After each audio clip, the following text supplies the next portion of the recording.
With just over a month to go until Election Day, the first and only meeting between the two men who hope to become Vice President of the United States, Democratic Governor Tim Walz of Minnesota and Republican Senator J.D. Vance of Ohio. Now, this is likely the final debate of this election cycle, and voting is already underway in 20 states.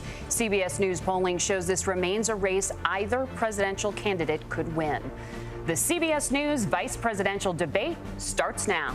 Fight for every single vote, and we're going to take this country back. And we are ready to continue to build the future together.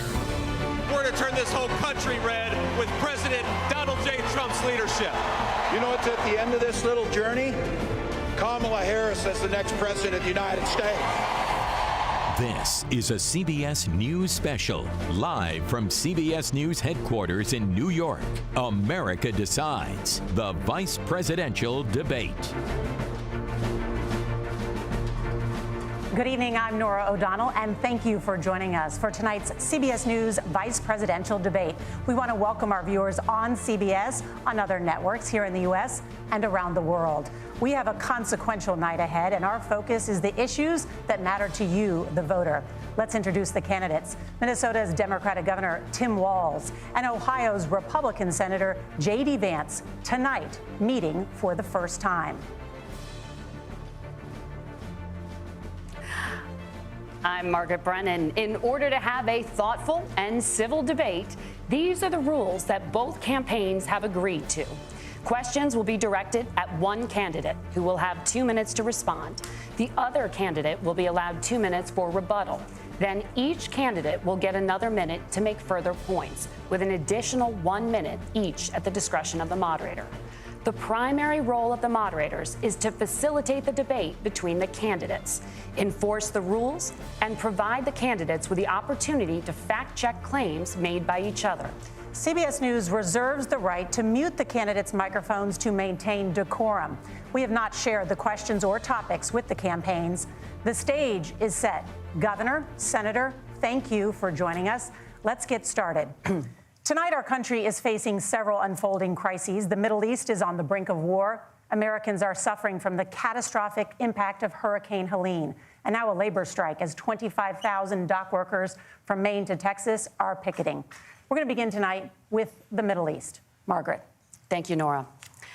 Earlier today, Iran launched its largest attack yet on Israel, but that attack failed, thanks to joint U.S. and Israeli defensive action. President Biden has deployed more than 40,000 U.S. military personnel and assets to that region over the past year to try to prevent a regional war. Iran is weakened, but the U.S. still considers it the largest state sponsor of terrorism in the world, and it has drastically reduced the time it would take to develop a nuclear weapon. It is down now to 1 or 2 weeks' time. Governor Walz, if you were the final voice in the Situation Room, would you support or oppose a preemptive strike by Israel on Iran? You have 2 minutes. Well, thank you. And thank you for those joining at home tonight. Let's keep in mind where this started. October 7th, Hamas terrorists massacred over 1,400 Israelis and took prisoners. Israel's ability to be able to defend itself is absolutely fundamental. Getting its hostages back, fundamental, and ending the humanitarian crisis in Gaza. But the expansion of Israel and its proxies is an absolute fundamental necessity for the United States to have the steady leadership there. You saw it experienced today, where along with our Israeli partners and our coalition, able to stop the incoming attack. But what's fundamental here is that steady leadership is going to matter. It's clear, and the world saw it on that debate stage a few weeks ago, a nearly 80-year-old Donald Trump talking about crowd sizes is not what we need in this moment. But it's not just that. It's those that were closest to Donald Trump that understand how dangerous he is when the world is this dangerous. His chief of staff, John Kelly, said that he was the most flawed human being he'd ever met. And both of his secretaries of defense and his national security advisors said he should be nowhere near the White House. Now, the person closest to them, Donald Trump, said he's unfit for the highest office. That was Senator Vance. What we've seen out of Vice President Harris is we've seen steady leadership. We've seen a calmness that is able to draw on the coalitions to bring them together, understanding that our allies matter. When our allies see Donald Trump turn towards Vladimir Putin, turn towards North Korea, when we start to see that type of fickleness around holding the coalitions together, we will stay committed. And as the Vice President said today we will protect our forces and our allied forces, and there will be consequences. Governor, your time is up. Senator Vance, the same question. Would you support or oppose a preemptive strike by Israel on Iran? You have 2 minutes. So, Margaret, I want to answer the question. First of all, thanks, Governor. Thanks to CBS for hosting the debate. And thanks, most importantly, to the American people who are watching this evening and caring enough about this country to pay attention to this vice presidential debate. I want to answer the question, but I want to actually give an introduction to myself a little bit because I recognize a lot of Americans don't know who either one of us are. I was raised in a working-class family. My mother required food assistance for periods of her life. My grandmother required Social Security help to raise me, and she raised me in part because my own mother struggled with addiction for a big chunk of my early life. I went to college on the GI Bill after I enlisted in the Marine Corps and served in Iraq. And so I stand here asking to be your vice president with extraordinary gratitude for this country, for the American dream that made it possible for me to live my dreams. And most importantly, I know that a lot of you are worried about the chaos in the world and the feeling that the American dream is unattainable. I want to try to convince you tonight over the next 90 minutes that if we get better leadership in the White House, if we get Donald Trump back in the White House, the American dream is going to be attainable once again. Now, to answer this particular question, we have to remember that as much as Governor Walz just accused Donald Trump of being an agent of chaos, Donald Trump actually delivered stability in the world, and he did it by establishing effective deterrence. People were afraid of stepping out of line. Iran, which launched this attack, has received over $100 billion in unfrozen assets thanks to the Kamala Harris administration. What do they use that money for? They use it to buy weapons that they're now launching against our allies, and God forbid, potentially launching against the United States as well. Donald Trump recognized that for people to fear the United States, you needed peace through strength. They needed to recognize that if they got out of line, the United States global leadership would put stability and peace back in the world. Now, you asked about a preemptive strike, Margaret, and I want to answer the question. Look, it is up to Israel what they think they need to do to keep their country safe, and we should support our allies wherever they are when they're fighting the bad guys. I think that's the right approach to take with the Israel question. Thank you, Senator. Governor Walz, do you care to respond to any of the allegations? Well, look, Donald Trump was in office. We'll sometimes hear a revisionist history, but when Donald Trump was in office, it was Donald Trump who we had a coalition of nations that had boxed Iran's nuclear program in, the inability to advance it. Donald Trump pulled that program and put nothing else in its place. So Iran is closer to a nuclear weapon than they were before because of Donald Trump's fickle leadership. And when Iran shot down an American aircraft in international airspace, Donald Trump tweeted, because that's the standard diplomacy of Donald Trump. And when Iranian missiles did fall near U.S. troops and they received traumatic brain injuries, Donald Trump wrote it off as headaches. Look, our allies understand that Donald Trump is fickle. He will go to whoever has the most flattery or where it makes sense to him. Steady leadership like you witnessed today, like you witnessed in April. Both Iranian attacks were repelled. Our coalition is strong, and we need the steady leadership that Kamala Harris is providing. Senator Vance, the U.S. did have a diplomatic deal with Iran to temporarily pause parts of its nuclear program, and President Trump did exit that deal. He recently said, just 5 days ago, the U.S. must now make a diplomatic deal with Iran because the consequences are impossible.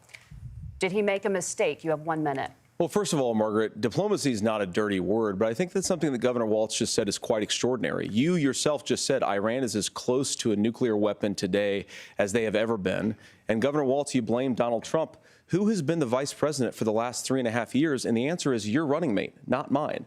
Donald Trump consistently made the world more secure. Now, we talk about the sequence of events that led us to where we are right now, and you can't ignore October the 7th, which I appreciate Governor Walz bringing up. But when did Iran and Hamas and their proxies attack Israel? It was during the administration of Kamala Harris. So Governor Walz can criticize Donald Trump's tweets, but effective, smart diplomacy and peace through strength is how you bring stability back to a very broken world. Donald Trump has already done it once before. Ask yourself at home, when was the last time, I'm 40 years old, when was the last time that an American president didn't have a major conflict break out? The only answer is during the 4 years that Donald Trump was president.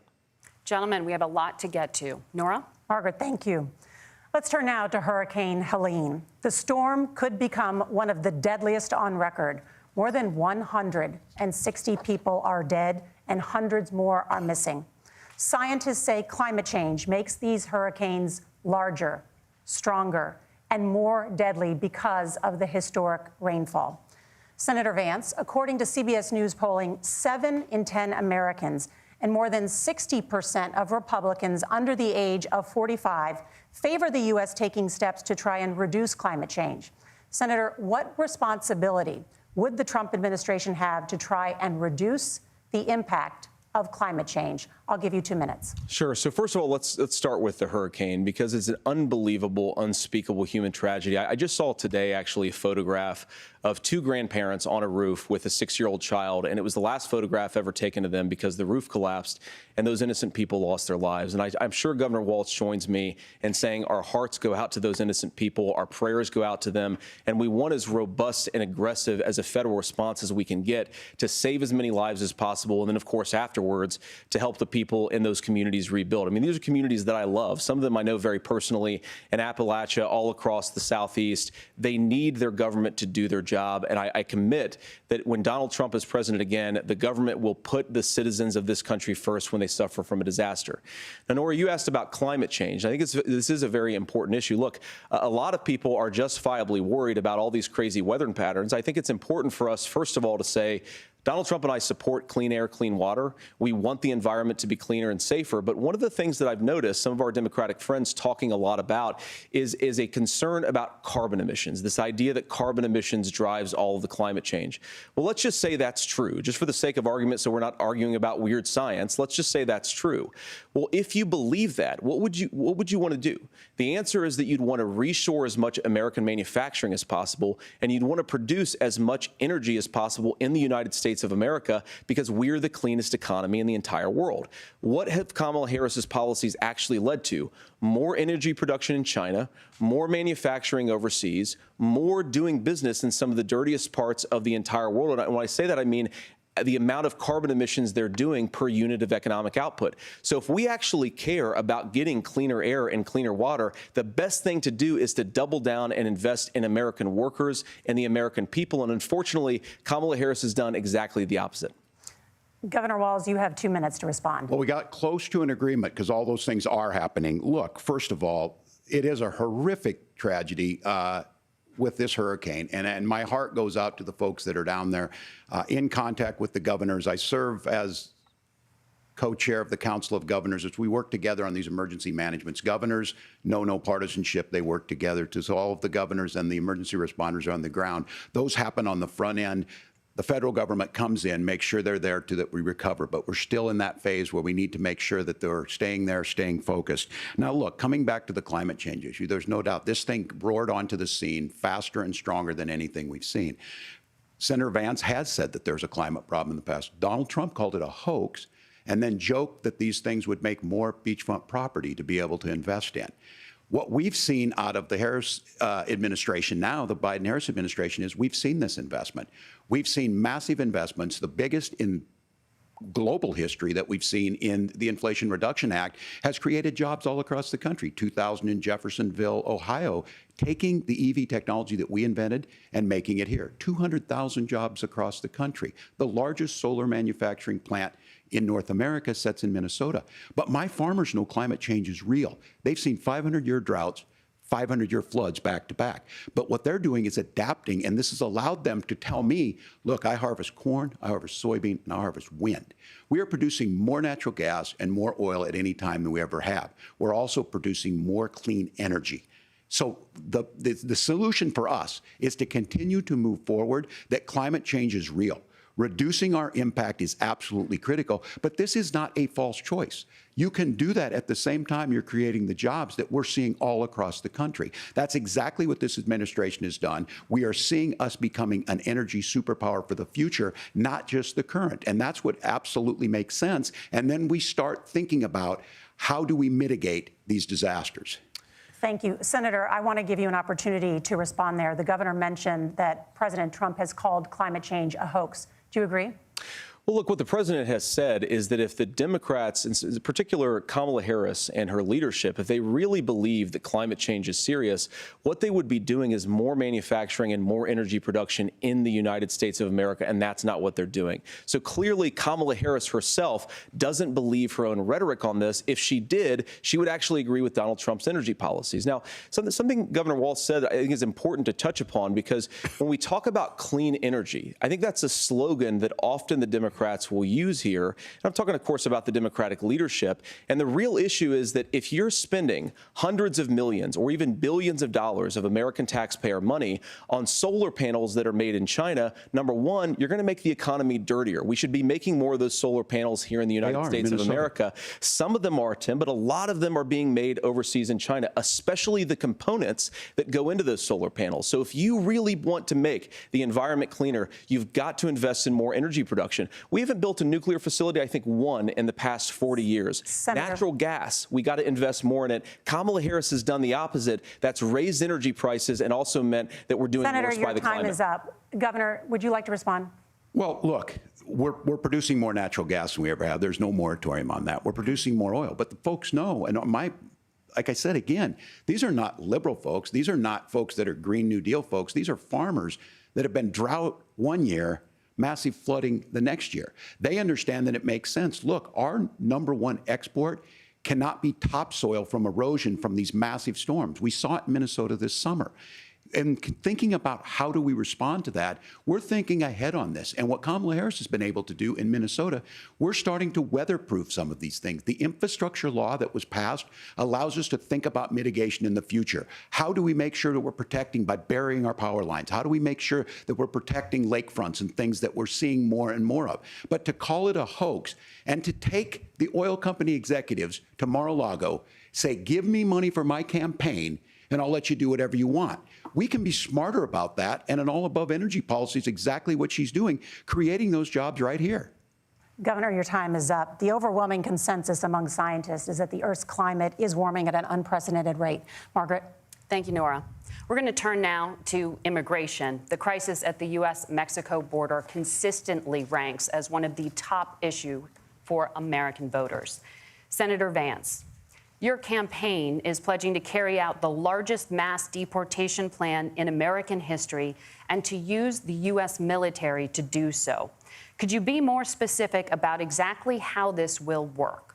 For example, would you deport parents who have entered the U.S. illegally and separate them from any of their children who were born on U.S. soil? You have 2 minutes. So first of all, Margaret, before we talk about deportations, we have to stop the bleeding. We have a historic immigration crisis because Kamala Harris started and said that she wanted to undo all of Donald Trump's border policies. 94 executive orders suspending deportations, decriminalizing illegal aliens, massively increasing the asylum fraud that exists in our system. That has opened the floodgates. And what it's meant is that a lot of fentanyl is coming into our country. I had a mother who struggled with opioid addiction and has gotten clean. I don't want people who are struggling with addiction to be deprived of their second chance because Kamala Harris let in fentanyl into our communities at record levels. So you've got to stop the bleeding. You've got to re-implement Donald Trump's border policies, build the wall, re-implement deportations. And that gets me to your point, Margaret, about what do we actually do? So we've got 25 million illegal aliens who are here in the country. What do we do with them? I think the first thing that we do is we start with the criminal migrants. migrants. About 1 million of those people have committed some form of crime in addition to crossing the border illegally. I think you start with deportations on those folks. And then I think you make it harder for illegal aliens to undercut the wages of American workers. A lot of people will go home if they can't work for less than minimum wage in our own country. And by the way, that'll be really good for our workers who just want to earn a fair wage for doing a good day's work. And the final point, Margaret, is you ask about family separation. Right now in this country, Margaret, we have 320,000 children that the Department of Homeland Security has effectively lost. Some of them have been sex trafficked. Some of them hopefully are at homes with their families. Some of them have been used as drug trafficking mules. The real family separation policy in this country is unfortunately Kamala Harris's wide open southern border.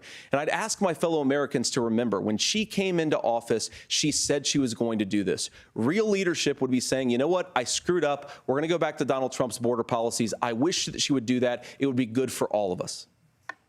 Governor, do you care to respond to any of those specific allegations, including that the vice president is, quote, letting in fentanyl and using kids as drug mules, among other things regarding children? The drug mule is not true, but I will say about this, about the fentanyl, because this is a crisis of this, the opioid crisis. And the good news on this is the last 12 months saw the largest decrease in opioid deaths in our nation's history, 30% decrease in Ohio. But there's still more work to do.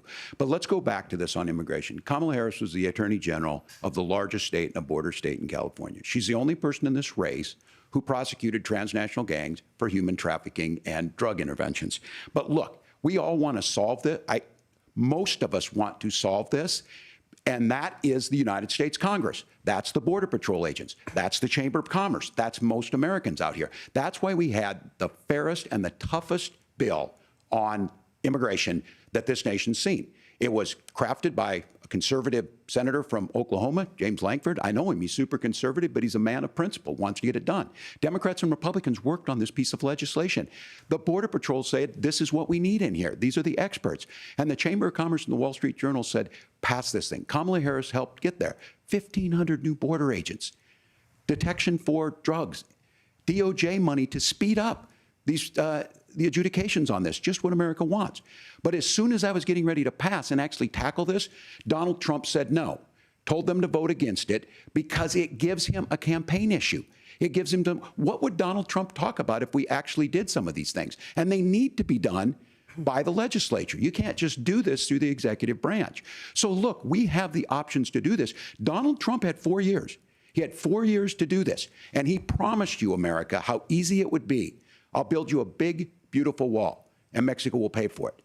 Less than 2% of that wall got built, and Mexico didn't pay a dime. But here we are again, 9 years after he came down that escalator, dehumanizing people and telling them what he was going to do. As far as the deportation plan, at one point, Senator Vance said it was so unworkable to be laughable.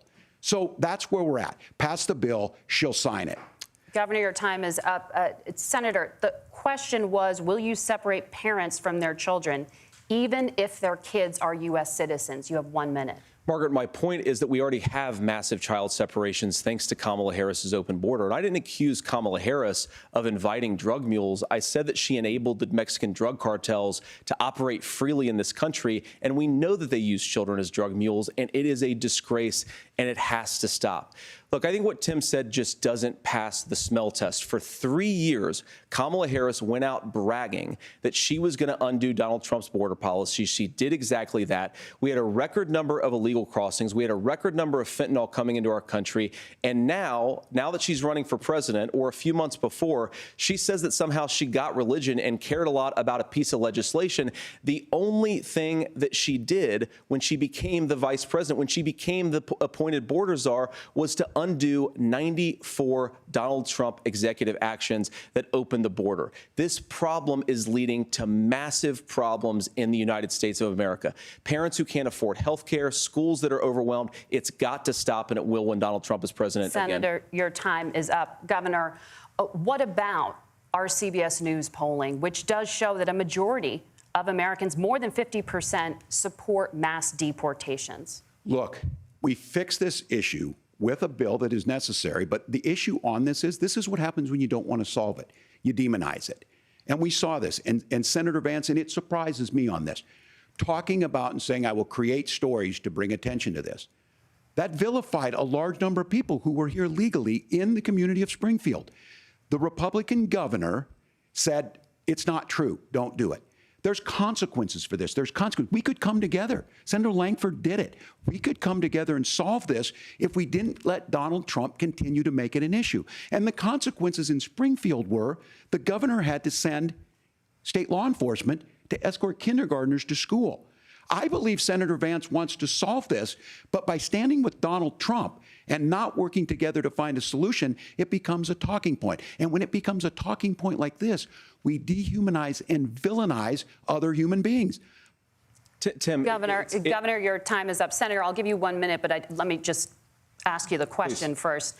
The governor has made the point, and I think as a sitting lawmaker, you know that Congress controls the purse strings and any funding. So you have said repeatedly that Donald Trump would, through executive action, solve this. Do you disagree that Congress controls the purse strings and would need to support many of the changes that you would actually want to implement? You have 1 minute. Look, Margaret, first of all, the gross majority of what we need to do at the southern border is just empowering law enforcement to do their job. I've been to the southern border more than our borders are. Kamala Harris has been. And it's actually heartbreaking because the Border Patrol agents, they just want to be empowered to do their job. Of course, additional resources would help, but most of this is about the president and the vice president empowering our law enforcement to say, if you try to come across the border illegally, you've got to stay in Mexico, you've got to go back through proper channels.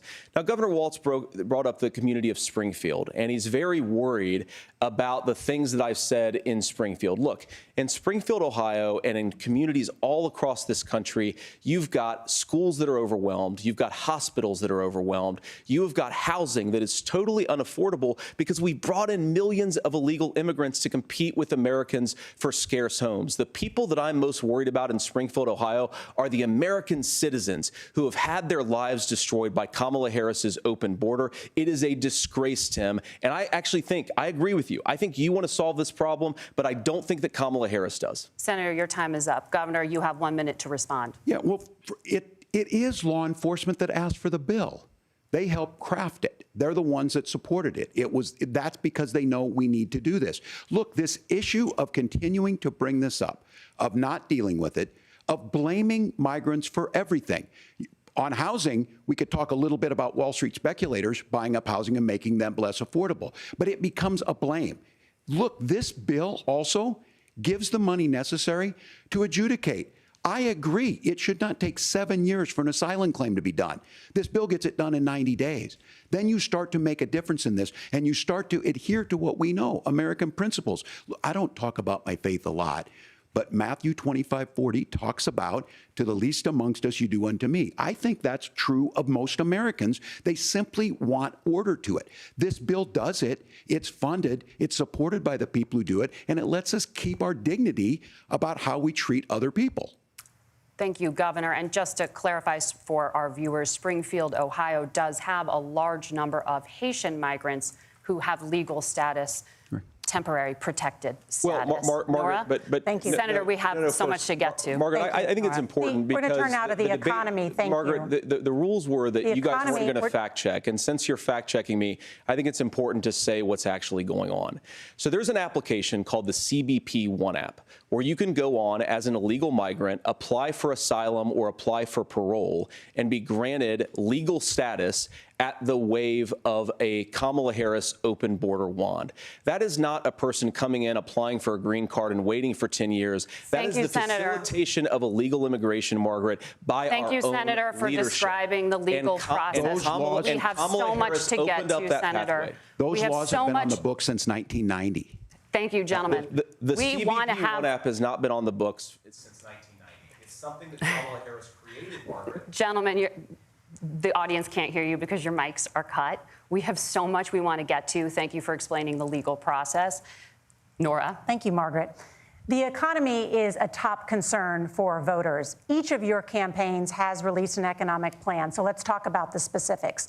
Governor Walz, Vice President Harris unveiled a plan that includes billions in tax credits for manufacturing, housing, and a renewed child tax credit. The Wharton School says your proposals will increase the nation's deficit by $1.2 trillion. How would you pay for that without ballooning the deficit? Governor, I'll give you 2 minutes. Yeah, thank you. And Kamala Harris and I do believe in the middle class because that's where we come from. We both grew up in that. We understand. So those of you out there listening tonight, you're hearing a lot of stuff back and forth, and it's good. It's healthy. That's what this is supposed to happen. You should be listening. How's this going to impact me? The bold forward plan that Kamala Harris put out there is talking about this housing issue. The one thing is there's 3 million new houses proposed under this plan with down payment assistance on the front end to get you in a house. A house is much more than just an asset to be traded somewhere. It's foundational to where you're at. And then making sure that the things you buy every day, whether they be prescription drugs or other things, that there's fairness in that. Look, the $35 insulin is a good thing, but it costs $5 to make insulin. They were charging $800 before this law went into effect. As far as the housing goes, I've seen it in Minnesota. 12% more houses in Minneapolis, prices went down on rent 4%. It's working. And then making sure tax cuts go to the middle class. $6,000 child tax credit, we have one in Minnesota, reduces childhood poverty by 1/3. We save money in the long run, and we do the right thing for families. And then getting businesses off the ground. The law as it stands right now is $5,000 tax credit for small business, increasing that to $50,000. Now, this is a philosophical difference between us. Donald Trump made a promise, and I'll give you this. He kept it.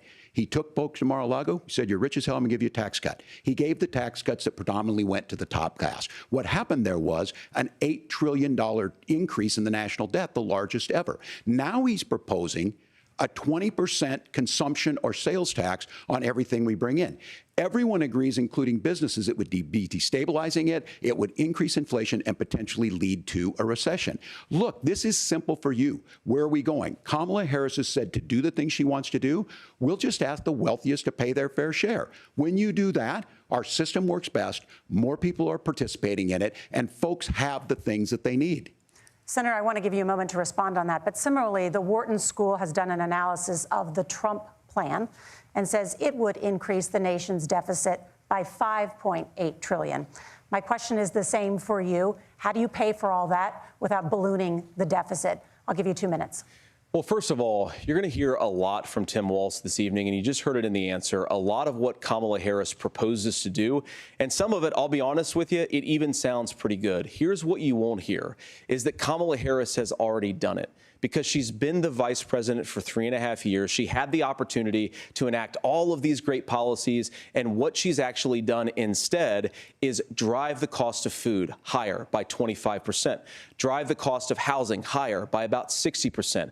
Open the American southern border and make middle-class life unaffordable for a large number of Americans. If Kamala Harris has such great plans for how to address middle-class problems, then she ought to do them now. Not when asking for a promotion, but in the job the American people gave her 3.5 years ago. And the fact that she isn't tells you a lot about how much you can trust her actual plans.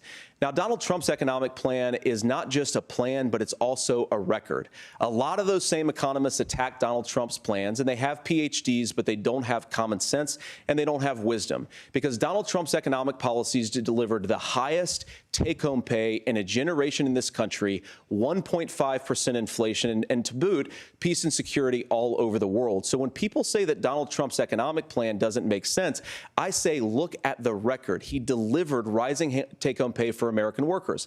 Now, Tim admirably admits that they want to undo the Trump tax cuts. But if you look at what was so different about Donald Trump's tax cuts, even from previous Republican tax cut plans, is that a lot of those resources went to giving more take-home pay to middle-class and working-class Americans. It was passed in 2017, and you saw an American economic boom unlike we've seen in a generation in this country. That is a record that I'm proud to run on, and we're going to get back to that common sense wisdom so that you can afford to live the American dream again. I know a lot of you are struggling. I know a lot of you are worried about paying the bills. It's going to stop when Donald Trump brings back common sense to this country. Governor, do you want to respond to that? What has Kamala Harris done for the middle class? Yeah, well, Kamala Harris's day one was Donald Trump's failure on COVID that led to the collapse of our economy. We were already before COVID in a manufacturing recession, but 10 million people out of work, largest percentage since the Great Depression. 9 million jobs closed on that. That was day one, whether it was the Infrastructure Act or other things we moved. Now, you made a question about experts, said this. I've made a note of this. Economists can't be trusted. Science can't be trusted. National security folks can't be trusted. Look, if you're going to be president, You don't have all the answers. Donald Trump believes he does. My pro tip of the day is this. If you need heart surgery, listen to the people at the Mayo Clinic in Rochester, Minnesota, not Donald Trump. And the same thing goes with this. And I ask you out there, teachers, nurses, truck drivers, whatever, how is it fair that you're paying your taxes every year and Donald Trump hasn't paid any federal tax in the last 15 years, and the last year as president? That's what's wrong with the system. There's a way around it, and he's bragged about that. We're just asking for fairness in it, and that's all you want. You have a minute. Governor, you say trust the experts. But those same experts for 40 years said that if we shipped our manufacturing base off to China, we'd get cheaper goods. They lied about that. They said if we shipped our industrial base off to other countries, to Mexico and elsewhere, it would make the middle class stronger. They were wrong about that. They were wrong about the idea that if we made America less self-reliant, less productive in our own nation, that it would somehow make us better off, and they were wrong about it. And for the first time in a generation, Donald Trump had the wisdom and the courage to say to that bipartisan consensus, we're not doing it anymore. We're bringing American manufacturing back. We're unleashing American energy. We're going to make more of our own stuff. And this isn't just an economic issue. I mean, I've got 3 beautiful little kids at home, 7, 4, and 2, and I love them very much, and I hope they're in bed right now.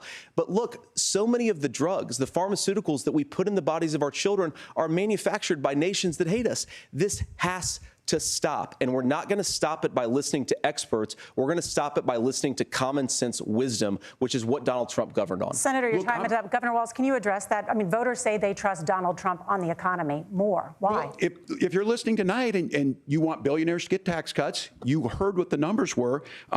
Look, I'm a union guy on this. I'm not a guy who wanted to ship things overseas, but I understand that, look, we produce soybeans and corn. We need to have fair trading partners. That's something that we believe in. I think the thing that most concerns me on this is Donald Trump was the guy who created the largest trade deficit in American history with China. So the rhetoric is good. Much of what the senator said right there, I'm in agreement with him on this. I watched it happen too. I watched it to my communities, and we talked about that. But we had people undercutting the right to collectively bargain. We had right to work states made it more difficult. We had companies that were willing to ship it over, and we saw people profit. Folks that are venture capital in some cases, putting money into companies that were overseas. We're in agreement that we bring those home. The issue is Donald Trump is talking about it. Kamala Harris has a record, 250,000 more manufacturing jobs just out of the IRA. May I respond to that? Yes. So appreciate that. So if you notice, what Governor Walz just did is he said, first of all, Donald Trump has to listen to the experts. And then when he acknowledged that the experts screwed up, he said, well, Donald Trump didn't do nearly as good of a job as the statistics show that he did. So what Tim Walz is doing, and I honestly, Tim, I think you got a tough job here, because you've got to play whack-a-mole. You've got to pretend that Donald Trump didn't deliver rising take-home pay, which of course he did. You've got to pretend that Donald Trump didn't deliver lower inflation, which of course he did. And then you've simultaneously got to defend Kamala Harris's atrocious economic record, which has made gas, groceries, and housing unaffordable for American citizens. I was raised by a woman who would sometimes go into medical debt so that she could put food on the table in our household. I know what it's like to not be able to afford the things that you need to afford. We can do so much better. To all of you watching, we can get back to an America that's affordable again. We just got to get back to common sense economic principles. I hope we have a conversation on health care then. Senator, Governor. Please. Thank you. Margaret?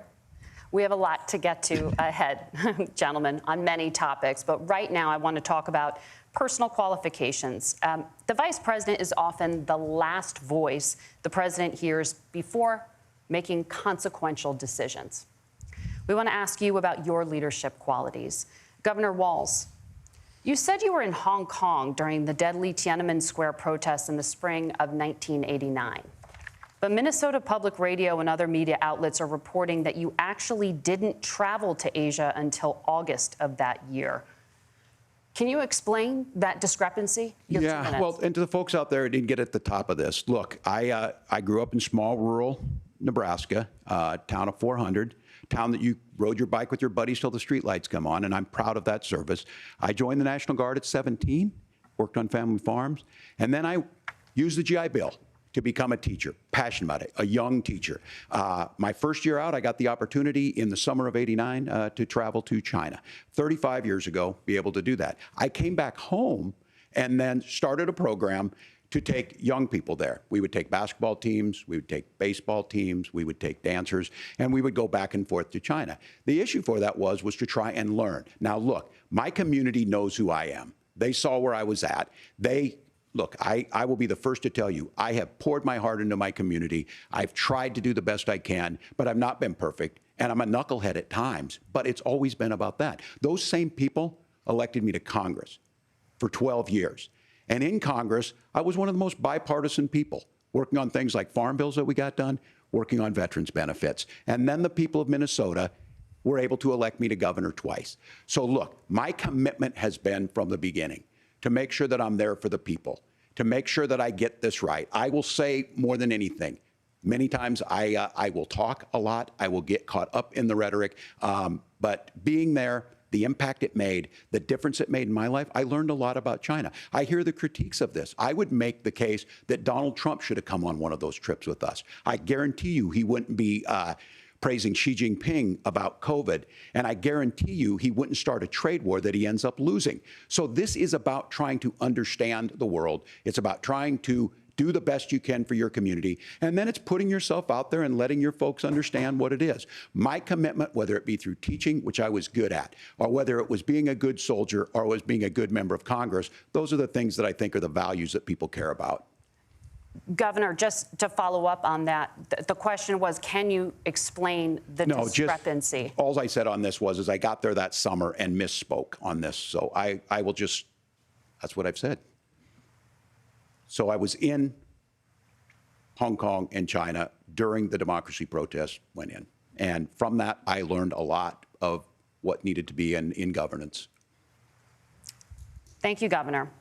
Senator Vance, in 2016, you called your running mate, Donald Trump, unfit for the nation's highest office, and you said he could be America's Hitler.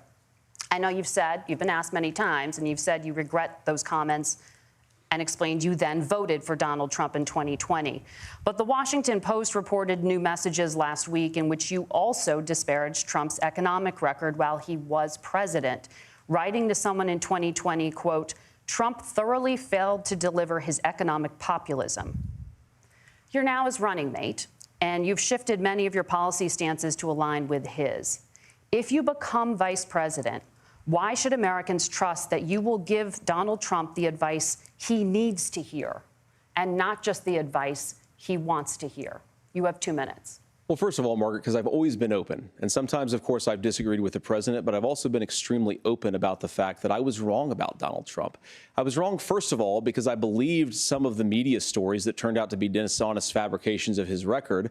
But most importantly, Donald Trump delivered for the American people. Rising wages, rising take-home pay, an economy that worked for normal Americans, a secure southern border, a lot of things, frankly, that I didn't think he'd be able to deliver on. And yeah, when you screw up, when you misspeak, when you get something wrong and you change your mind, you ought to be honest with the American people about it. It's one of the reasons, Margaret, why I've done so many interviews is because I think it's important to actually explain to the American people where I come down on the issues and what changed. Now, you pointed out to messages from 2020.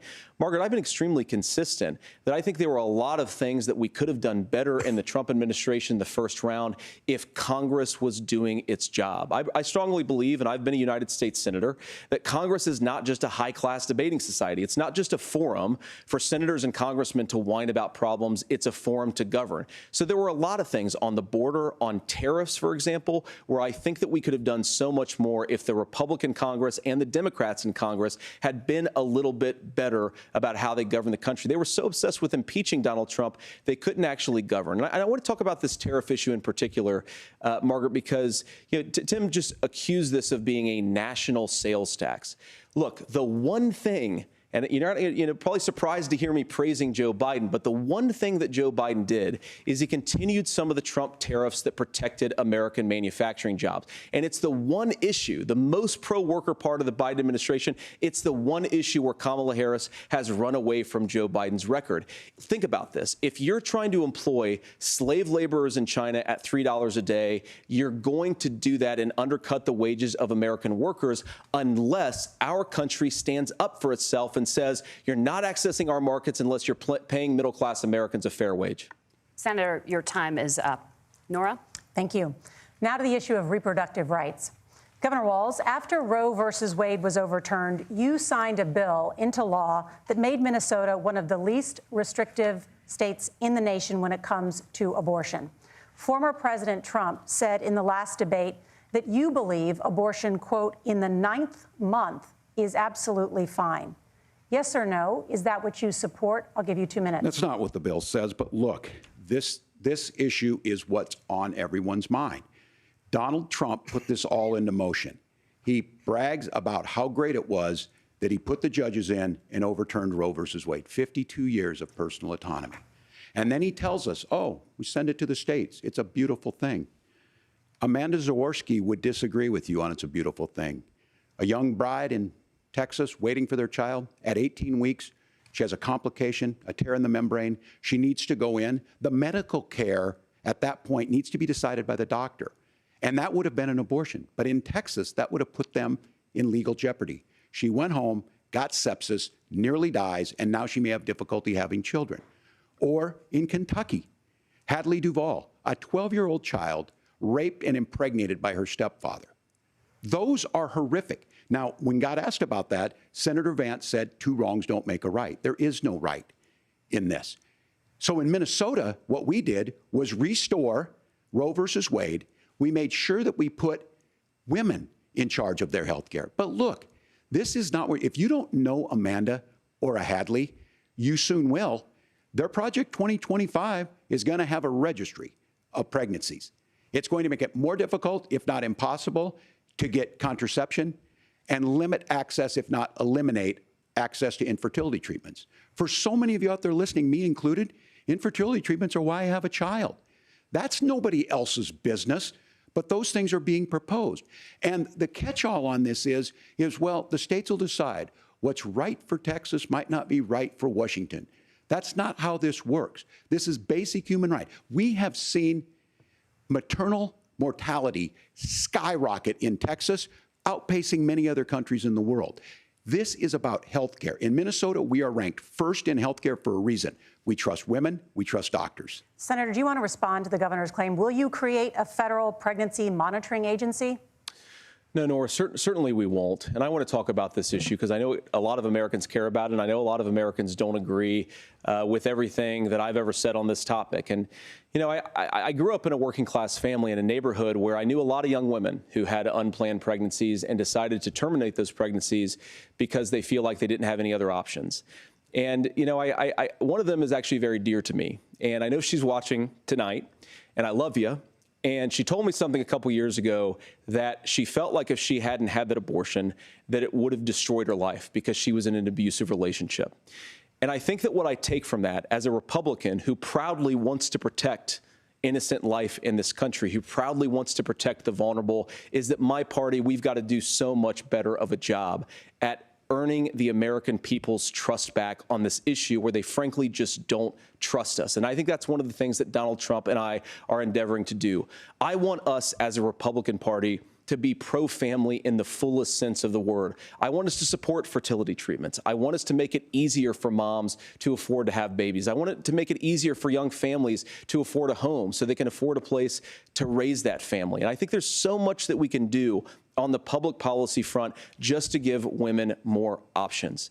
Now, of course, Donald Trump has been very clear that on the abortion policy specifically, that we have a big country and it's diverse. And California has a different viewpoint on this than Georgia. Georgia has a different viewpoint from Arizona. And the proper way to handle this, as messy as democracy sometimes is to let voters make these decisions, let the individual states make their abortion policy. And I think that's what makes the most sense in a very big, a very diverse, and let's be honest, sometimes a very, very messy and divided country. Governor, would you like to respond and also answer the question about restrictions? Yeah, well, the question got asked and Donald Trump made the accusation that wasn't true about Minnesota. Well, let me tell you about this idea that there's diverse states. There's a young woman named Amber Thurman. She happened to be in Georgia, a restrictive state. Because of that, she had to travel a long distance to North Carolina to try and get her care. Amber Thurman died in that journey back and forth. The fact of the matter is, how can we as a nation say that your life and your rights as basic as the right to control your own body is determined on geography. There's a very real chance, had Amber Thurman lived in Minnesota, she would be alive today. That's why the restoration of Roe versus Wade. When you listen to Vice President Harris talk about this subject and you hear me talk about it, you hear us talking exactly the same. Donald Trump is trying to figure out how to get the political right of this. I agree with a lot of what Senator Vance said about what's happening. His running mate, though, does not, and that's the problem. Governor, your time is up. Senator, let me ask you about that. He mentioned, it was, I think, referring to a national ban. In the past, you have supported a federal ban on abortion after 15 weeks. In fact, you said if someone can't support legislation like that, quote, you are making the United States the most barbaric pro-abortion regime anywhere in the entire world. My question is, why have you changed your position? Well, Nora, first of all, I never supported a national ban. I did when I was running for Senate in 2022 talk about setting some minimum national standard. For example, we have a partial birth abortion ban in place in this country at the federal level. I don't think anybody's trying to get rid of that, or at least I hope not, though I know that Democrats have taken a very radical pro-abortion stance. But Nora, you know, one of the things that changed is in the state of Ohio, we had a referendum in 2023, and the people of Ohio voted overwhelmingly, by the way, against my position. And I think that what I learned from that, Nora, is that we've got to do a better job at winning back people's trust. So many young women would love to have families. So many young women also see an unplanned pregnancy as something that's going to destroy their livelihood, destroy their education, destroy their relationships. And we have got to earn people's trust back. And that's why Donald Trump and I are committed to pursuing pro-family policies, making child care more accessible, making fertility treatments more accessible, because we've got to do a better job at that. And that's what real leadership is. Governor, your response. I'm going to respond on the pro-abortion piece of that. No, we're not. We're pro-women. We're pro-freedom to make your own choice. We know what the implications are to not be that. Women having miscarriages, women not getting the care, physicians feeling like they may be prosecuted for providing that care. And as far as making sure that we're educating our children and giving them options, Minnesota's a state with one of the lowest teen pregnancy rates. We understand that, too. We know that the options need to be available, and we make that true. We also make it, we're a top 3 state for the best place to raise children. But these two things, to try and say that we're pro-children, but we don't like this, or you guys are pro-abortion, that's not the case at all. We are pro-freedoms for women to make their choices, and we're going, and Kamala Harris is making the case, to make options for children more affordable, a $6,000 child tax credit, but we're not going to base that on the backs of making someone like Amber Thurman drive 600 miles to try and get health care. Senator. May I respond to that? First of all, Governor, I agree with you. Amber Thurman should still be alive, and there are a lot of people who should still be alive, and I certainly wish that she was. And maybe you're free to disagree with me on this and explain this to me, but as I read the Minnesota law that you signed into law, the statute that you signed into law, it says that a doctor who presides over an abortion where the baby survives, the doctor is under no obligation to provide life-saving care to a baby who survives a botched late-term abortion. That is, I think, whether you're pro-choice or pro-abortion, that is fundamentally barbaric. And that's why I use that word, Nora, is because some of what we've seen, do you want to force Catholic hospitals to perform abortions against their will? Because Kamala Harris has supported suing Catholic nuns to violate their freedom of conscience. We can be a big and diverse country where we respect people's freedom of conscience and make the country more pro-baby and pro-family. But please. Yes, Governor, please respond. Look, this is one where there's always something there. This is a very simple proposition. These are women's decisions to make about their healthcare decisions, and the physicians who know best when they need to do this. Trying to distort the way a law is written to try and make a point, that's not it at all. What was I wrong about, Governor? Please tell me, what was I wrong about? That is not the way the law is written. Look, I've given But how? I've given this advice on a lot of things, that getting involved, that's been misread, and it was fact-checked at the last debate. But the point on this is there's a continuation of these guys to try and tell women or to get involved. I use this line on this, just mind your own business on this. Things worked best when Roe versus Wade was in place. When we do a restoration of Roe, that works best. That doesn't preclude us from increasing funding for children. It doesn't increase us from making sure that once that child's born, like in Minnesota, they get meals, they get early childhood education, they get health care. So hiding behind we're going to do all these other things when you're not proposing them in your budget. Kamala Harris is proposing them. She's proposing all those things to make life easier for families. I asked a specific question, Governor. You gave me a slogan as a response. It's not the case. It's not true. That's not what the law says. So they fact-checked it with President Trump. Gentlemen, there's a lot to discuss. We have to move on, and we're going to be right back with much more of the CBS News vice presidential debate in just a moment.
Welcome back to the CBS News vice presidential debate. We want to turn now to America's gun violence epidemic. The leading cause of death for children and teens in America is by firearms. Senator Vance, you oppose most gun legislation that Democrats claim would curb gun violence. You oppose red flag gun laws and legislation to ban certain semi-automatic rifles, including AR-15s. So let me ask you, earlier this year, for the first time, the parents of a school shooter were convicted of involuntary manslaughter and sentenced to 10 years in prison. Do you think holding parents responsible could curb mass shootings? I'll give you 2 minutes. Yeah, well, Nora, on that particular case, I don't know the full details, but I certainly trust local law enforcement and local authorities to make those decisions. I think in some cases the answer is going to be yes, and in some cases the answer is going to be no. And the details really matter here, of course. For example, if a kid steals a gun, that's going to be different than if a parent hands over a gun knowing that their kid is potentially dangerous. But look, I want to just sort of speak as a father of 3 beautiful little kids, and our oldest is now in 2nd grade. And like a lot of parents, we send our kids to school with such hope and such joy and such pride at their little faces on the first day of school. And we know, unfortunately, that a lot of kids are going to experience this terrible epidemic of gun violence. And of course, our hearts go out to the families that are affected by this terrible stuff. And we do have to do better. And I think that Governor Walz and I actually probably agree that we need to do better on this. The question is just, how do we actually do it? Now, here's something that really bothers me and worries me about this epidemic of violence. The gross majority, close to 90% in some of the statistics I've seen, of the gun violence in this country is committed with illegally obtained firearms. And while we're on that topic, we know that thanks to Kamala Harris's open border, we've seen a massive influx in the number of illegal guns run by the Mexican drug cartel. So that number, the amount of illegal guns in our country is higher today than it was 3.5 years ago.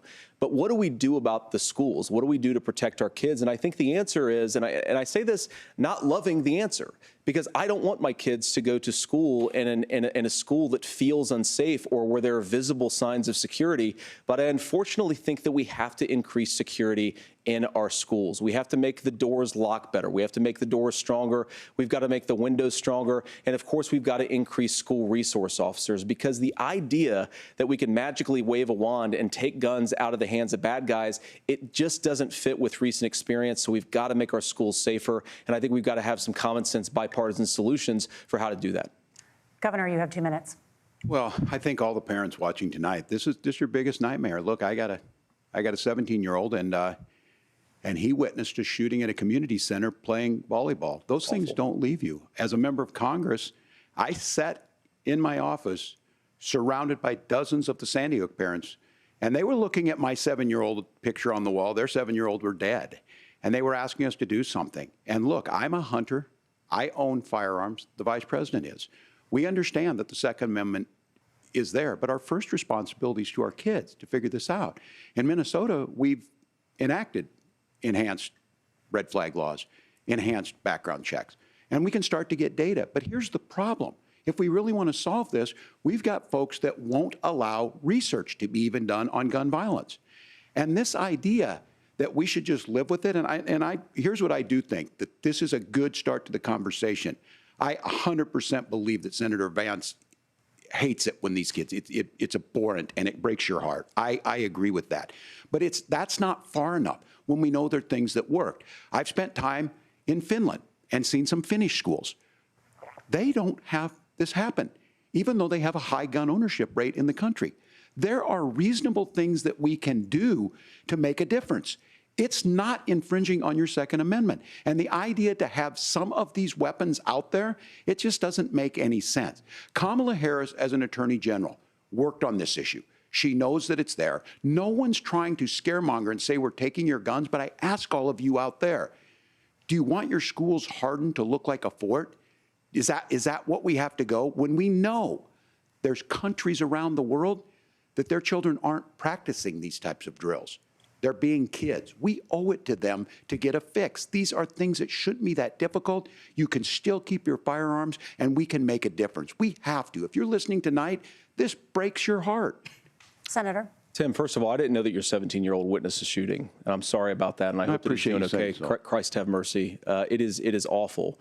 And I appreciate what Tim said, actually, about Finland, because I do think it illustrates some of the frankly, weird differences between our own country's gun violence problem and Finland. Is, okay, first of all, we have way higher rates of mental health abuse, or mental health substance abuse. We have way higher rates of depression, way higher rates of anxiety. We unfortunately have a mental health crisis in this country that I really do think that we need to get to the root causes of, because I don't think it's the whole reason why we have such a bad gun violence problem, but I do think it's a big piece of it.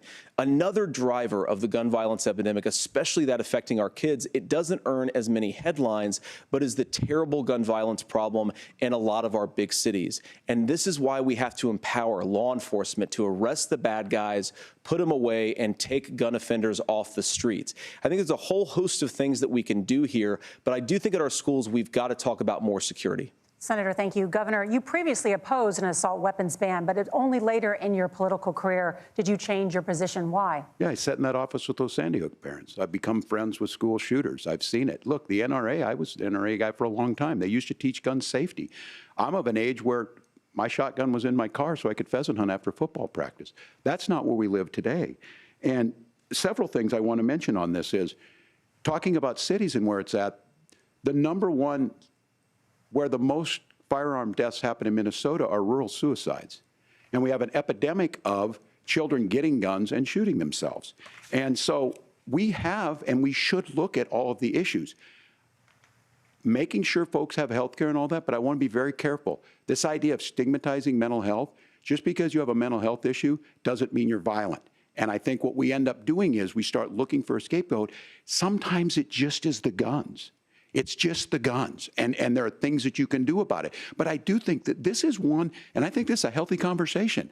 I think there's a capacity to find solutions on this that work, protect Second Amendment, protect our children. That's our priority. Gentlemen, thank you. Margaret? Thank you, Nora. Let's turn now to the top contributor to inflation, the high cost of housing and rent. There's a shortage of more than 4 million homes in the United States, and that contributes to the high housing prices. Governor Walz, the Harris campaign promises a $25,000 down payment assistance for first-time home buyers and a $10,000 tax credit. They also promise to build 3 million new homes. Where are you building these homes, and won't handing out that kind of money just drive up prices higher? No, it's not handing out. We have, first, let me say this issue of housing, and I think those of you listening on this, the problem we've had is that we've got a lot of folks that see housing as another commodity. It can be bought up, it can be shifted, it can be moved around. Those are not folks living in those houses. Those of you listening tonight, that house is a big deal. I bought and owned one house in my life. My mom still lives in the house where I was. And when I think of a house, I'm thinking of Christmas services after midnight mass where you go with your family. We need to make it more affordable. And one of the things, as I said, this program that the Vice President is pushing forward and bringing a new way of approaching this is something we're doing in Minnesota from that lead. We in the state invested in making sure our housing was the biggest investment that we'd ever made in housing. It starts to make it easier. We cut some of the red tape. Local folks, look, we can't do it at the federal level, but local folks make it easier to build those homes. And then that down payment assistance. I can tell all of you out there, one of the, certainly for me, using the GI Bill was one thing, but a veteran's home loan, the big thing about a veteran's home loan is you don't have to pay the down payment. Those are things that make it there. Now, look, you're going to pay it back, and you're going to pay your mortgage. Those are things that we know in the long run, the appreciated value, the generational wealth that's created from it. And I will give Minneapolis an example. Minneapolis is the one city where we've seen the lowest inflation rates. We've seen a 12% increase in stock because we've put some of these things in, and we're implementing a state program to make sure we give some of that down payment assistance. We get it back from people because here's what we know. People with stable housing end up with stable jobs. People with stable housing have their kids able to get to school. All of those things in the long run end up saving our money. And that's the thing that I think we should be able to find some common ground in, but we can't blame immigrants for the only reason. That's not the case that's happening in many cities. The fact of the matter is that we don't have enough naturally affordable housing, but we can make sure that the government's there to help kickstart it, create that base.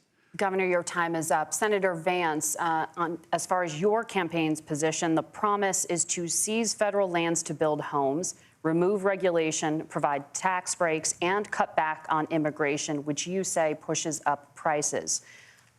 Where are you going to build all the new homes you're promising, and what part of any of this plan will provide immediate relief? You have 2 minutes. Well, first of all, Tim just said something that I agree with. We don't want to blame immigrants for higher housing prices, but we do want to blame Kamala Harris for letting in millions of illegal aliens into this country, which does drive up costs, Tim. 25 million illegal aliens competing with Americans for scarce homes is one of the most significant drivers of home prices in the country. It's why we have massive increases in home prices that have happened right alongside massive increases in illegal alien populations under Kamala Harris's leadership. Now, Tim just mentioned a bunch of ideas. Now, some of those ideas I actually think are halfway decent, and some of them I disagree with. But the most important thing here is Kamala Harris is not running as a newcomer to politics. She is the sitting vice president. If she wants to enact all of these policies to make housing more affordable, I invite her to use the office that the American people already gave her, not sit around and campaign and do nothing while Americans find the American dream of homeownership completely unaffordable. Now, you asked, Margaret, what would immediately change the equation for American citizens if you lower energy prices? As Donald Trump says, drill, baby, drill. One of the biggest drivers of housing costs, aside from illegal immigration, is, think about it. If a truck driver's paying 40% more for diesel, then the lumber he's delivering to the job site to build the house is also going to become a lot more expensive. If we open up American energy, you will get immediate pricing relief for American citizens, not, by the way, just in housing, but in a whole host of other economic goods, too. Senator Vance, you still have 23 seconds there. Do you want to answer? Can I have it? Where, Governor, we will get to you in a moment. But, Senator, where are you going to seize the federal lands? Can you clarify? Well, what Donald Trump has said is we have a lot of federal lands that aren't being used for anything. They're not being used for national park. They're not being used, and they could be places where we build a lot of housing. And I do think that we should be opening up building in this country. We have a lot of land that could be used. We have a lot of Americans that need homes. We should be kicking out illegal immigrants who are competing for those homes, and we should be building more homes for the American citizens who deserve to be here. Senator, your time is up. Governor, I do want to let you respond to the allegation that the vice president is letting in Well, of course, that's not true. And again, you have the facts. I guess we agreed not to fact check. I'll check it. That, look, crossings are down compared to when Donald Trump left office. But it's, again, blaming and not trying to find the solution. I was going to ask, though, on this question, are we going to drill and build houses in the same federal land? And I think when people hear federal lands, these are really important pieces of land. Now, Minnesota doesn't have a lot of federal lands. I know in the western part of the countries we do. There's not a lot of federal lands in and around Minneapolis, for example. So the issue is I don't understand the federal lands issue unless we see this, and I worry about this as someone who cares deeply about our national parks and our federal lands. Look, Minnesota, we protect these things. We've got about 20% of the world's fresh water. These lands protect. They're there for a reason. They belong to all of us. But again, this is when you view housing and you view these things as commodities. Like, there's a chance to make money here. Let's take this federal land and let's sell it to people for that. I think there's better ways to do this. We've seen it in Minnesota. We're able to refurbish some of these houses. We're able to make some investments. That gets people in. And I'm still on the fact on this. Economists, Senator Vance, you said you don't like the economists. Which economists are saying that it is immigrants that's adding to the cost? Governor, your time is up. But Senator, on that point, I'd like for you to clarify. There are many contributing factors to high housing costs. What evidence do you have that migrants are part of this problem? Well, there's a Federal Reserve study that we're happy to share after the debate. We'll put it up on social media, actually, that really drills down on the connection between increased levels of migration, especially illegal immigration, and higher housing prices. Now, of course, Margaret, that's not the entire driver of higher housing prices. It's also the regulatory regime of Kamala Harris. Look, we are a country of builders. We're a country of doers. We're a country of explorers. But we increasingly have a federal administration that makes it harder to develop our our resources, makes it harder to build things, and wants to throw people in jail for not doing everything exactly as Kamala Harris says they have to do. And what that means is that you have a lot of people who would love to build homes who aren't able to build homes. I actually agree with Tim Walz. We should get out of this idea of housing as a commodity. But the thing that has most turned housing into a commodity is giving it away to millions upon millions of people who have no legal right to be here. What are the federal regulations? I deal with this as a governor. You can very quickly reply. I'm sorry.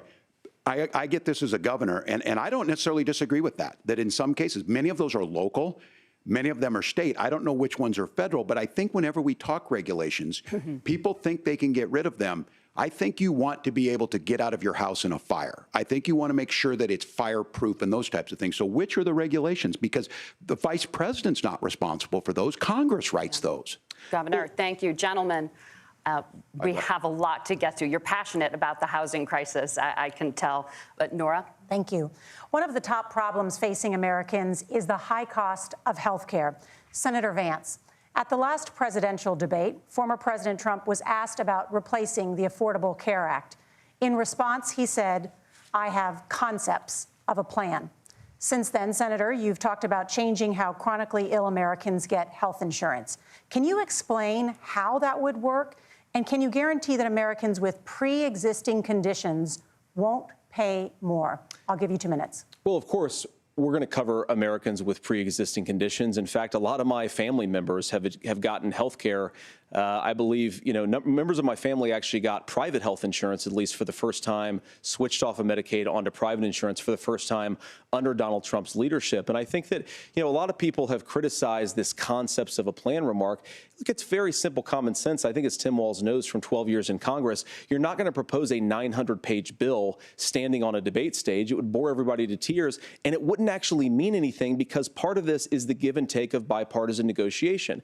Now, when Donald Trump was actually president, and again, he has a record to be proud of, prescription drugs fell in 2018 for the first time in a very long time. Under Kamala Harris's leadership, prescription drugs are up about 7%. Under Donald Trump's entire 4 years, they were up about 1.5%. He introduced pricing transparency. Think about healthcare. You go into a hospital, you try to buy something, and nobody knows what it actually costs. That price transparency will actually give American consumers a little bit more choice and will also drive down costs. And we talked about, the reinsurance regulations is what I was talking about. Look, Donald Trump has said that if we allow states to experiment a little bit on how to cover both the chronically ill but the non-chronically ill, it's not just a plan. He actually implemented some of these regulations when he was president of the United States. And I think you can make a really good argument that it salvaged Obamacare, which was doing disastrously until Donald Trump came along. And I think this is an important point about President Trump. Of course, you don't have to agree with everything that President Trump has ever said or ever done. But when Obamacare was crushing under the weight of its own regulatory burden and health care costs, Donald Trump could have destroyed the program. Instead, he worked in a bipartisan way to ensure that Americans had access to affordable care. It's not perfect, of course, and there's so much more that we can do. But I think that Donald Trump has earned the right to put in place some better health care policies. He's earned it because he did it successfully the first time. Governor? All right, here's where being an old guy gives you some history. I was there at the creation of the ACA. And the reason it was so important is I come from a major healthcare state, home of the Mayo Clinic, home to Medical Alley, 3M, Medtronic, all of those. We understand healthcare. It's why we're ranked first on affordability and accessibility and quality of healthcare. And so what I know is under Kamala Harris, more people are covered than they have before. And those of you listening, this is critical to you. Now, Donald Trump all of a sudden wants to go back and remember this. He ran on the first thing he was going to do on day one was to repeal Obamacare. On day one, he tried to sign an executive order to repeal the ACA. He signed on to a lawsuit to repeal the ACA, but lost at the Supreme Court. And he would have repealed the ACA had it not been for the courage of John McCain to save that bill. Now, fast forward, what that means to you is you lose your pre-existing conditions. If you're sitting at home and you got asthma, too bad. If you're a woman, probably not. Broke your foot during football, might kick you out. Your kids get kicked out when they're 26. Kamala Harris negotiated drug prices for the first time with Medicare. We have 10 drugs that will come online, the most common ones that'll be there. But look, this issue, and when Donald Trump said, I've got a concept of a plan, it cracked me up as a fourth grade teacher because my kids would have never given me that. But what Senator Vance just explained might be worse than a concept, because what he explained is pre-Obamacare. And I'll make this as simple as possible because I have done this for a long time. What they're saying is, if you're healthy, why should you be paying more? So what they're going to do is let insurance companies pick who they insure, because guess what happens? You pay your premium, it's not much. They figure they're not going to have to pay out to you. But those of you a little older, gray, got cancer, you're going to get kicked out of it. That's why the system didn't work. Kamala Harris will protect and enhance the ACA. Governor, thank you. Senator, you have not yet explained how you would protect people with pre-existing conditions or laid out that plan. Well, look, we currently have laws and regulations in place right now that protect people with pre-existing conditions. We want to keep those regulations in place, but we also want to make the health insurance marketplace function a little bit better. Now, what Governor Walz just said is actually not true. A lot of what happened, and the reason that Obamacare was crushing under its own weight, is that a lot of young and healthy people were leaving the exchanges. Donald Trump actually helped address that problem, and he did so in a way that preserved people's access to coverage who had pre-existing conditions. But again, something that these guys do is they make a lot of claims about if Donald Trump becomes president, all of these terrible consequences are going to ensue. But in reality, Donald Trump was president. Inflation was low, take-home pay was higher, and he saved the very program from a Democratic administration that was collapsing and would have collapsed absent his leadership. He did his job, which is govern in a bipartisan way and get results, not just complain about problems, but actually solve them. Governor, did enrollment under the Affordable Care Act go up under the Trump administration? It's higher now that we've seen it go up. Look, people are using it. The system works. And the question about this of young people or whatever, that's the individual mandate piece of this. And Republicans fought tooth and nail saying, well, Americans should be free to do this. Well, then what happens is... So you think the individual mandate's a good idea? You shrink. I think the idea of making sure the risk pool is broad enough to cover everyone, that's the only way insurance works. When it doesn't, it collapses. You are asking pre-ACA where we get people out. Look, people know that they need to be on health care. People expect it to be there. And when we are able to make it, and we are making it this way, when we incentivize people to be in the market, when we help people who might not be able to afford it get there, and we make sure then when you get sick and old, it's there for you. Because I heard people say, well, I don't want to buy into Medicare or whatever. Good luck buying health care once you get past 70. So look, the ACA works. We can continue to do better. Kamala Harris did that. The way she made everything better was negotiating those 10 drugs on Medicare for the first time in American history. Thank you. Margaret? Can I address that? I apologize. We're out of time. We have a number of subjects to discuss. Margaret? Let's talk about families in America. There is a child care crisis in this country, and the United States is one of the very few developed countries in the world without a national paid leave program for new parents. Governor Walz, you've said that if Democrats win both the White House and Congress, this is a day one priority for you. How long should employers be required to pay workers while they are home taking care of their newborns? You have 2 minutes. Yeah, well, that's negotiable, and that's what Congress worked. But here's what the deal is. Americans sitting out there right now, you may work for a big company. Look, we're home in Minnesota to some of the largest Fortune 500 companies. Kamala Harris knows that in California. Those companies provide paid family and medical leave. One is, I think they're moral and they think it's a good thing, but it also keeps their employees healthy. We in Minnesota passed a paid family and medical leave. You have a child, and I had to go back to work 5 days after my kids were born.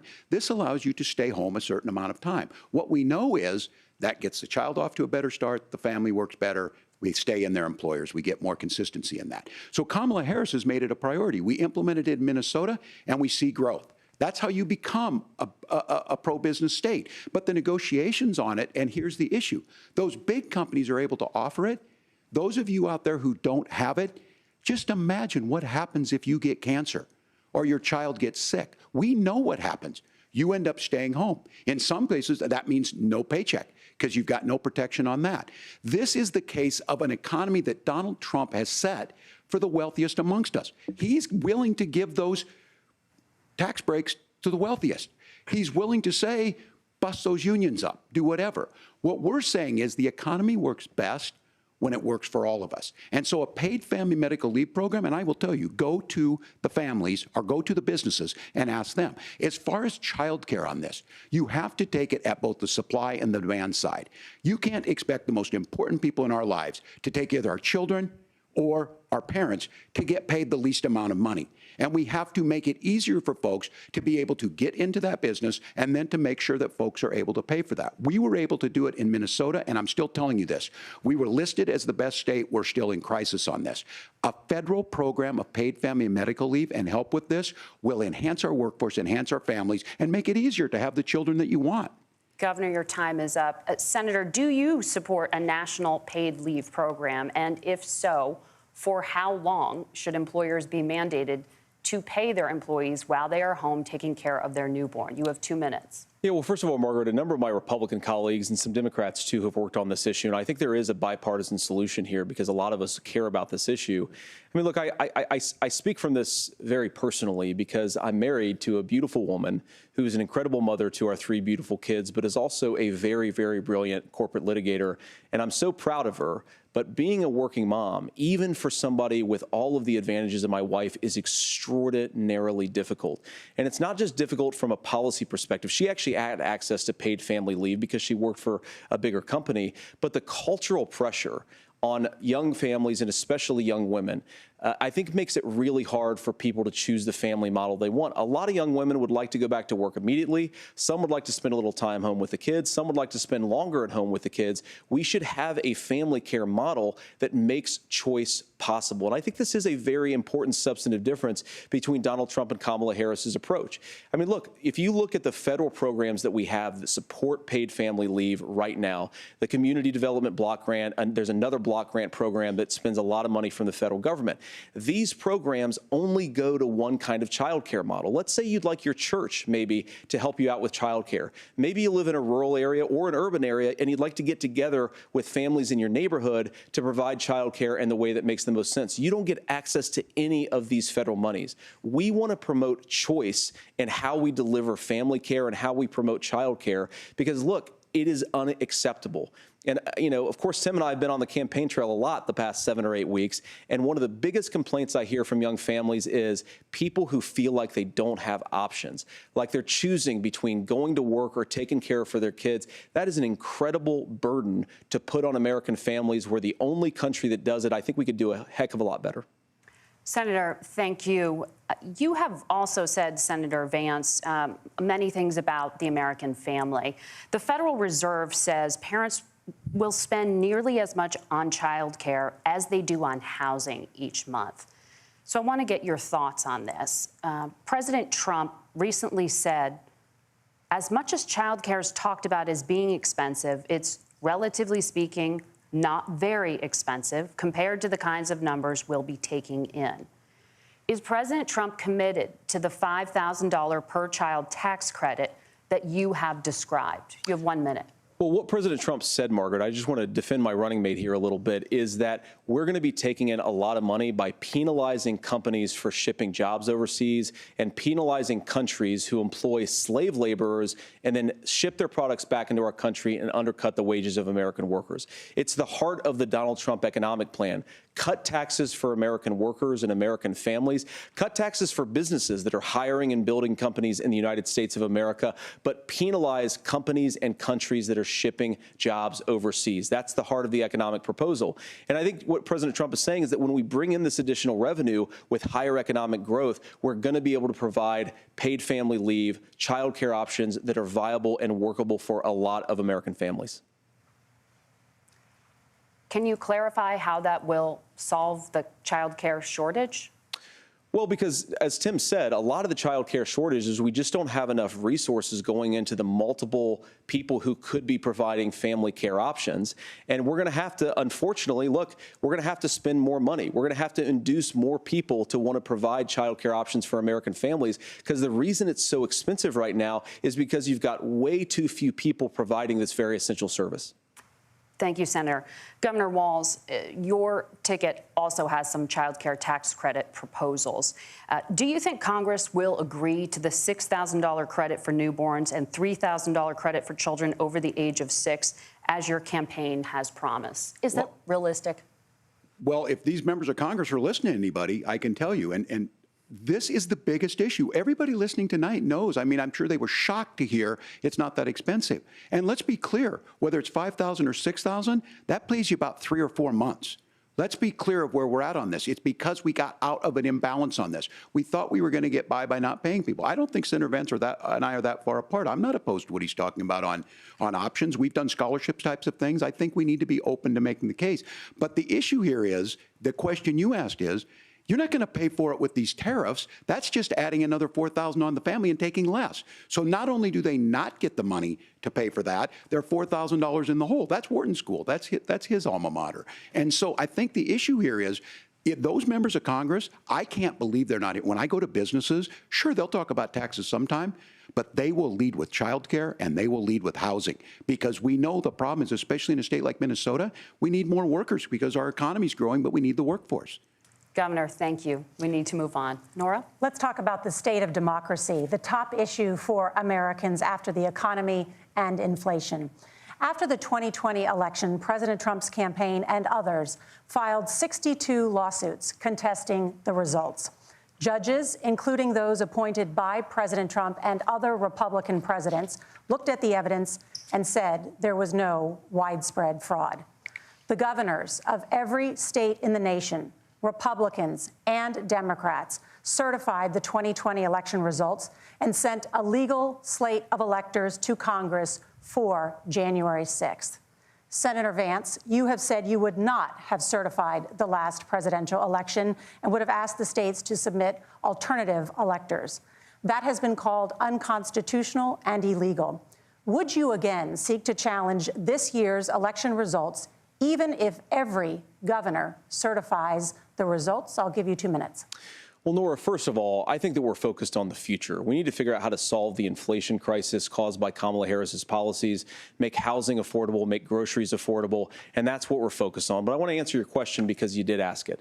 Look, what President Trump has said is that there were problems in 2020, and my own belief is that we should fight about those issues, debate those issues peacefully in the public square, and that's all I've said, and that's all that Donald Trump has said. Remember, he said that on January the 6th, the protesters ought to protest peacefully. And on January the 20th, what happened? Joe Biden became the president. Donald Trump left the White House. And now, of course, unfortunately, we have all of the negative policies that have come from the Harris-Biden administration.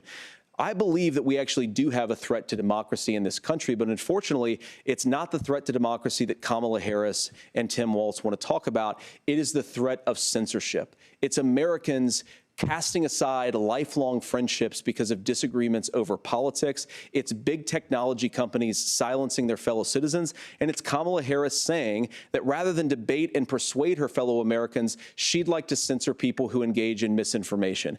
I think that is a much bigger threat to democracy than anything that we've seen in this country in the last 4 years, in the last 40 years.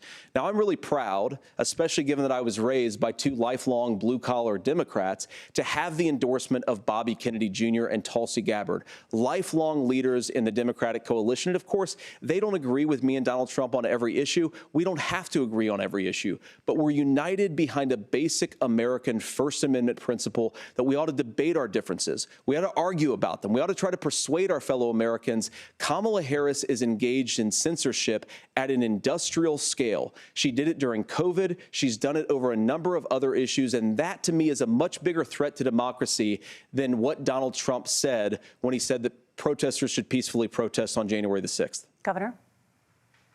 Well, I've enjoyed tonight's debate, and I think there was a lot of commonality here. And I'm sympathetic to misspeaking on things, and I think I might have with the senator. Me too, man.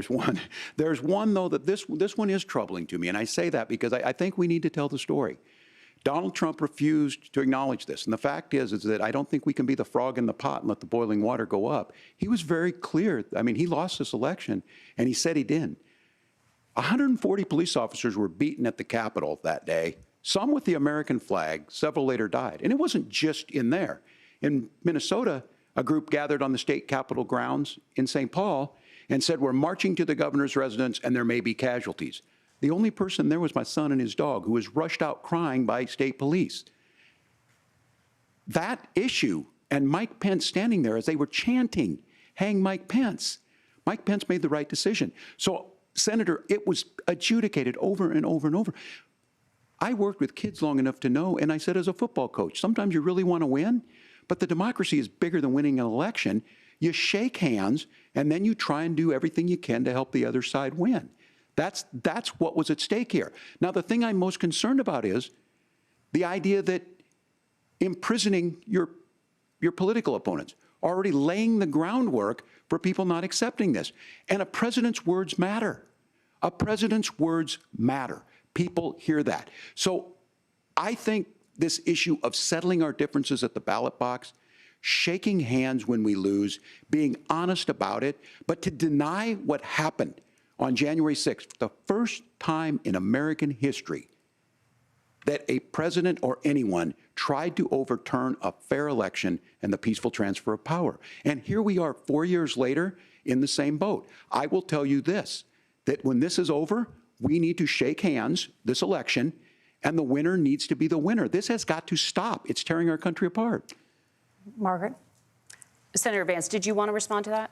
Yeah, well, look, Tim, first of all, it's really rich for Democratic leaders to say that Donald Trump is a unique threat to democracy when he peacefully gave over power on January the 20th, as we have done for 250 years in this country.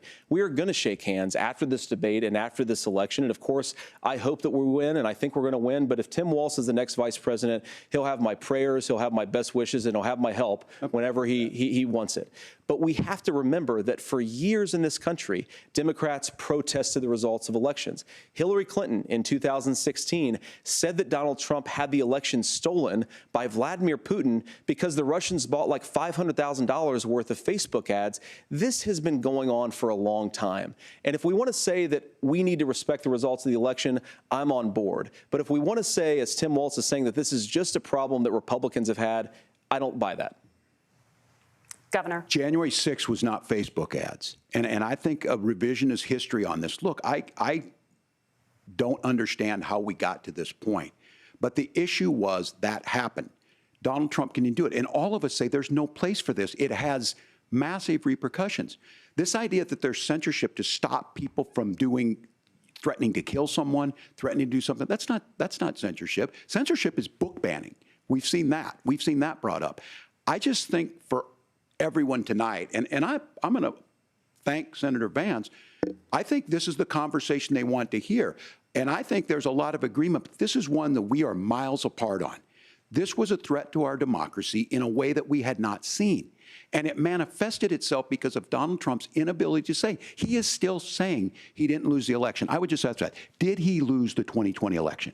Tim, I'm focused on the future. Did Kamala Harris censor Americans from speaking their mind in the wake of the 2020 COVID situation? That is a damning non-answer. It's a damning non-answer for you to not talk about censorship. Obviously, Donald Trump and I think that there were problems in 2020. We've talked about it. I'm happy to talk about it further. But you guys attack us for not believing in democracy. The most sacred right under the United States democracy is the First Amendment.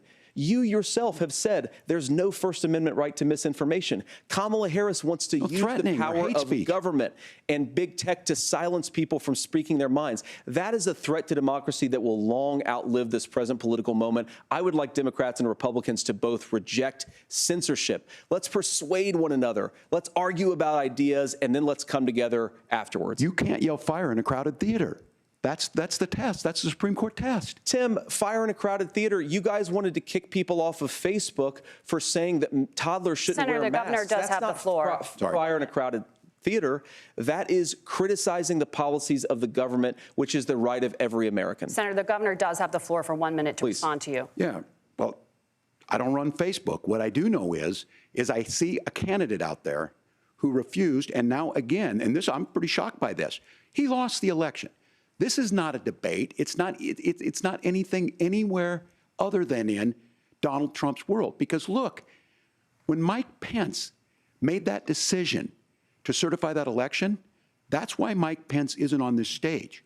What I'm concerned about is where is the firewall with Donald Trump?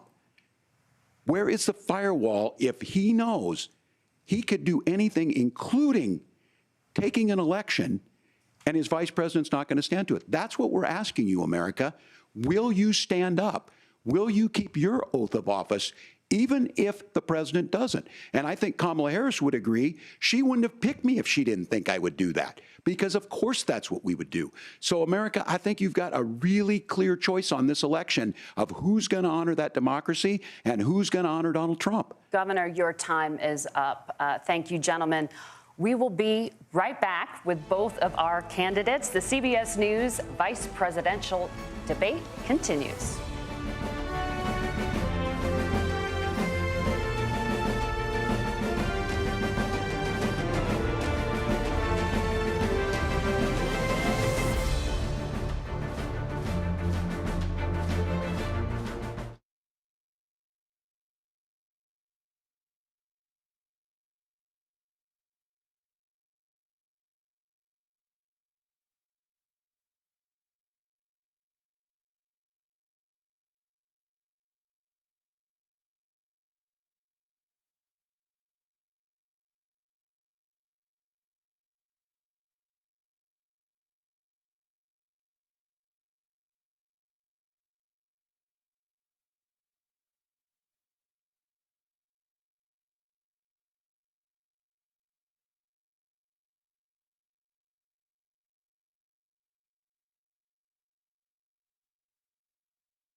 Welcome back to the CBS News Vice Presidential Debate. It is now time for the closing statement. Senator Vance won the virtual coin toss and elected to go last. So, Governor Walz, you are first. You have 2 minutes. Well, thank you, Senator Vance. Thank you to CBS News. And most importantly, thank you to all of you. If you're still up and the folks who miss Dancing with Our Stars, I appreciate it. But look, the support of the democracy matters. It matters that you're here. And I'm as surprised as anybody of this coalition that Kamala Harris has built, from Bernie Sanders to Dick Cheney to Taylor Swift, and a whole bunch of folks in between there. And they don't all agree on everything, but they are truly optimistic people. They believe in a positive future of this country and one where our politics can be better than it is. And I have to tell you, that better than it is the sense of optimism that there can be an opportunity economy that works for everyone, not just to get by, but to get ahead. And the idea that freedom really means something. Not the freedom of government to be in your bedroom or exam room, but the freedom for you to make choices about yourself. Now, look, we all know who Donald Trump is. He's told us, and as Maya Angelou said, believe him when he told you that. His first inaugural address talked about American carnage. And then he spent 4 years trying to maybe do that. Senator Vance tonight made it clear he will stand with Donald Trump's agenda. He will continue to push down that road. Excuse me. Kamala Harris gives us a different option. Now, I'll have to tell you, I'm going to be careful about the quotes, but there's one that Senator Vance said that does resonate with me. He said, Donald Trump makes the people I care about afraid. A lot of America feels that way. We don't need to be afraid. Franklin Roosevelt was right. All we have to fear is fear itself. Kamala Harris is bringing us a new way forward. She's bringing us a politics of joy. She's bringing real solutions for the middle class, and she's centering you at the heart of that. All the while asking everyone, join this movement, make your voices heard. Let's look for a new day where everybody gets that opportunity and everybody gets a chance to thrive. I humbly ask for your vote on November 5th for Kamala Harris. Governor Walz, thank you. Senator Vance, your closing statement. Well, I want to thank Governor Walz, you folks at CBS, and of course the American people for tuning in this evening. And one of the issues we didn't talk about was energy. And I remember when I was being raised by my grandmother, when she didn't have enough money to turn on the heat some nights because Ohio gets pretty cold at night and because money was often very tight.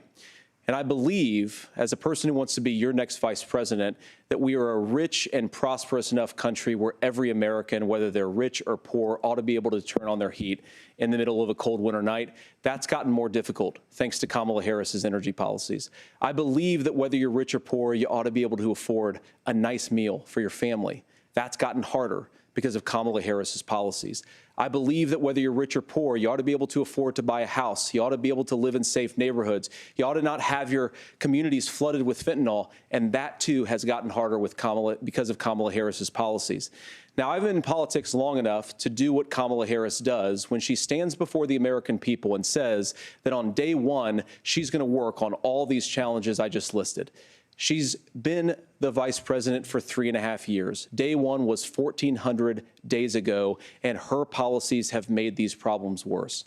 Now, I believe that we have the most beautiful country in the world. I meet people on the campaign trail who can't afford food, but have the grace and generosity to ask me how I'm doing and to tell me they're praying for my family. What that has taught me is that we have the greatest country, the most beautiful country, going to be able to achieve their full dreams with the broken leadership that we have in Washington. They're not going to be able to live their American dream if we do the same thing that we've been doing for the last 3.5 years. We need change. We need a new direction. We need a president who has already done this once before and did it well. Please vote for Donald Trump. And whether you vote for me or vote for Tim Walz, I just want to say I'm so proud to be doing this, and I'm rooting for you. God bless you, and good night. Senator Vance, thank you. And thank you both for participating in the only vice presidential debate of this election cycle. I'm Margaret Brennan. And I'm Nora O'Donnell. And a reminder, there are just 35 days until Election Day. Please get out and vote. And for all of us here at CBS News, thank you and good night.